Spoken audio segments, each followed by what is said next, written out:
I'll start with my feet in a split stance position with most of the weight on my front foot. I'm gonna have a toe to heel alignment, and my back heel should be off the ground, not on. Shift your weight forward onto that lead leg with your hand behind your back.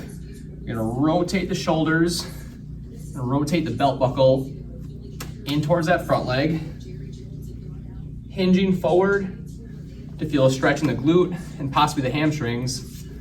At the bottom position,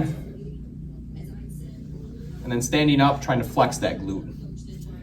I wanna be sure to hinge properly and keep my back flat rather than hunching over like this where I'm starting to round the back.